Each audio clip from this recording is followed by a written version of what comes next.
What is up, guys? I just walked out of the movie theater Friday night for Disclosure Day and my brain is completely fried. I've been staring at the notes I scribbled down in the dark and I'm telling you right now, everyone is reviewing this movie completely wrong. The critics are calling it a standalone corporate sci-fi thriller. They're wrong. If you look at the hidden spatial symbolism and the visual assets Spielberg sneaks into the background, Disclosure Day is actually a direct canonical sequel to Close Encounters of the Third Kind from 1977. Let me break down the subliminal Easter eggs that prove it, starting with the geography. So, in the second act, Margaret abandons her boyfriend's car in Kansas City and flees east. Spielberg hits us with a massive transition scene that explicitly highlights a motel sign that spells out Indiana. Now, if you're a casual viewer, you think that's just random Midwest backdrop. But if you know your cinema history, Indiana is the exact geographical anchor where the original 1977 wave of alien sightings kicked off. It's where Roy Neary's truck electronics fried.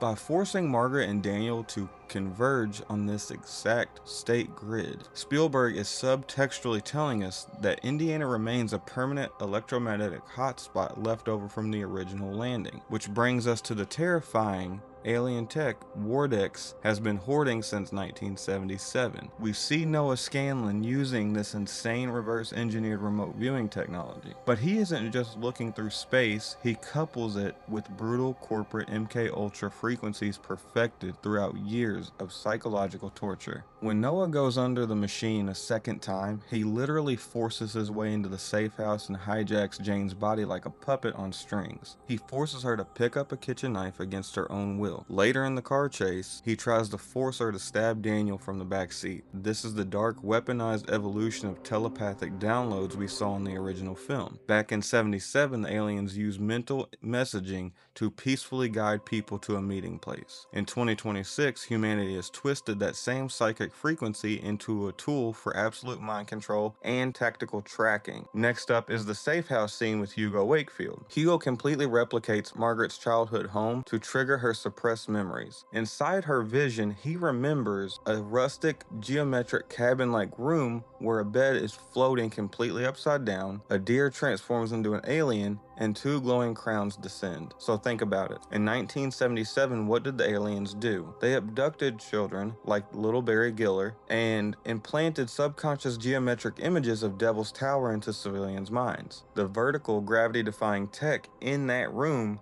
the floating bed and crowns, mimics the exact upward tractor beams from the 1977 abductions. Hugo had to rebuild that specific environment because Margaret and Daniel's dormant telepathic abilities were literally born from those original 1970s era tech experiments. They were the original kids chosen during the first wave of contact, and their powers have been sitting dormant ever since. But this is where the movie gets incredibly deep. Noah Scanlan is set up as the classic corporate villain, right? But during that intense remote viewing conversation between him and Hugo, Spielberg completely flips the script on our perspective. Come to find out, Hugo and Noah actually have the same exact ultimate goal: to protect humanity from itself. They just have completely different opinions on what that looks like. Noah's argument is that the world is too fragile, that knowing the truth will completely shatter global faith and cause society to collapse into its self-destruction. Secrecy is the way of maintaining order and keeping us safe. Hugo, on the other hand, believes that suppressing the knowledge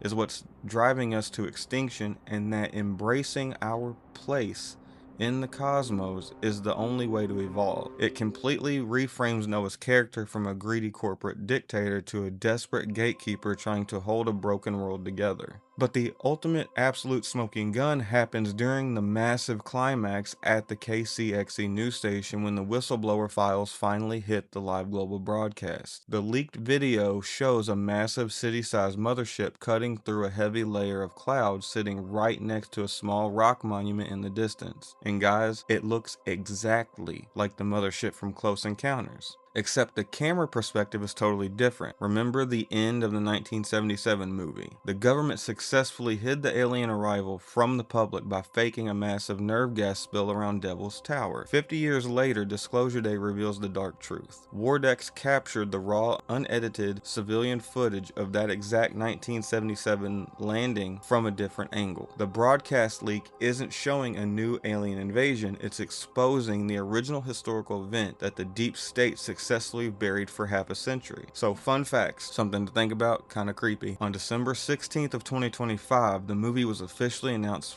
with its first trailer. During the Super Bowl on February 8th is when it got its big announcement. It got its second trailer on March 12th of 2026. Then on May 8th, we got our first drop of UFO UAP files. Then we got the second wave of UFO UAP files 14 days later on May 22nd. Then Disclosure Day drops its final trailer on May 27th. Then on its day of release, the exact day, we get the third wave of UFO files. So you can't tell me that wasn't fully predictive programming. But I truly believe that on 4th of July, Independence Day, we will get the final and biggest wave of UFO files ever. This will show all encounters, all tech, and all different species of extraterrestrial life. That's my big prediction. Take it for what you will. We'll see what happens. Which brings me to my final rating of this movie. I'm giving Disclosure Day a 9.5 out of 10. It loses a half a point strictly because Spielberg ends the movie on a massive, agonizing cliffhanger right when the world sees the 1977 footage. But as a masterclass in meta-narrative storytelling, this movie is unbelievable. Spielberg essentially just turned his most famous, hopeful alien movie into a dark institutional cover-up sequel 50 years later. Let me know what you think in the comments below. Did you catch that Indiana motel sign? Or were you too distracted by the remote viewing / MK Ultra scenes? Or is there anything that you caught that I didn't? Drop it in the comments below as well. Don't forget to subscribe, and I'll see you on the other side. Don't drink that.